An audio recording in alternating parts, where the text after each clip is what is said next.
Pangan merupakan kebutuhan dasar manusia yang penting untuk terpenuhi setiap saat. Memperoleh pangan yang cukup adalah salah satu hak asasi manusia sesuai amanat Undang-Undang Dasar Negara Indonesia tahun 1945.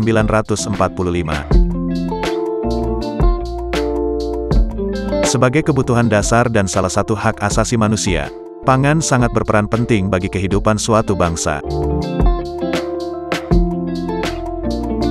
Ketersediaan pangan yang berbanding terbalik dengan kebutuhan akan berdampak pada ketidakstabilan ekonomi.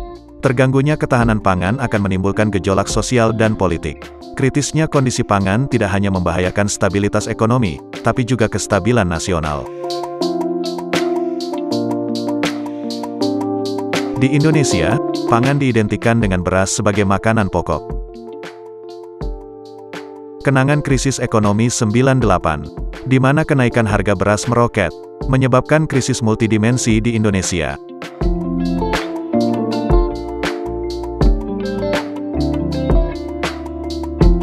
Salah satu unsur penting dalam produksi pangan ialah ketersediaan lahan. Ketersediaan lahan pangan kini menghadapi persaingan penggunaan, sebagai bentuk pertumbuhan ekonomi dan penduduk.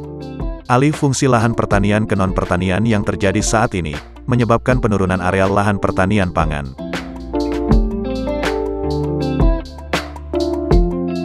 Untuk menjaga lahan pertanian pangan tidak beralih fungsi, DPRD Kota Banjarbaru menyiapkan Raperda Inisiatif tentang Perlindungan Lahan Pertanian Pangan Berkelanjutan.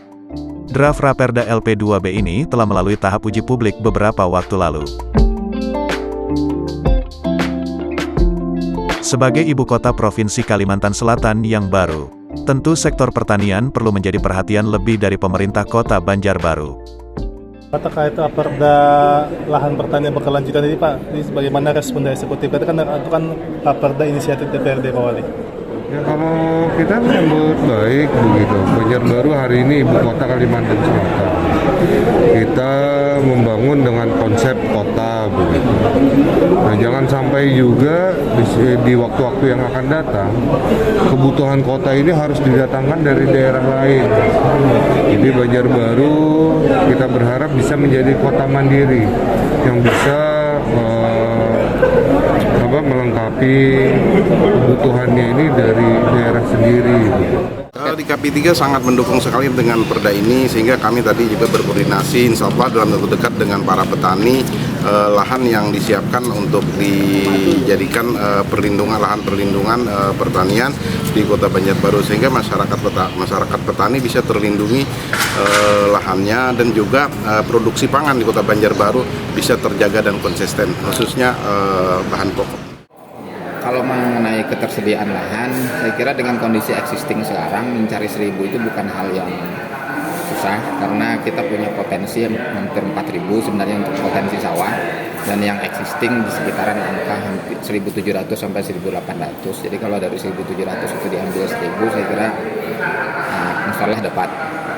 Misal kita menjamin kemudian bantuan kepada petani itu tetap kita salurkan. Bantuan dari Saprodi, kemudian perlindungan pada saat mereka panen sampai dengan dijual.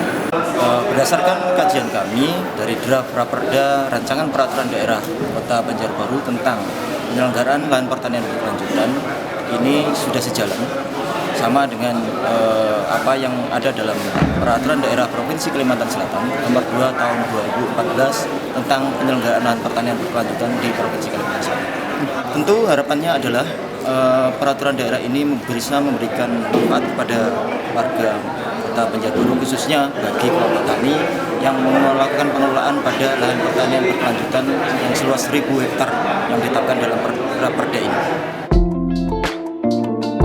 Setelah mendapat dukungan yang positif dari pemerintah kota, pembahasan Raperda LP2B ini akan memasuki babak pembentukan panitia khusus oleh DPRD Kota Banjarbaru. Soalnya nanti ke depannya kita pada saat pembahasan pansus bisa lebih akurat lagi mengenai itu, bahkan data-data di mana sih yang ditetapkan kita sesuaikan dengan SK Wali Kota yang sudah ada.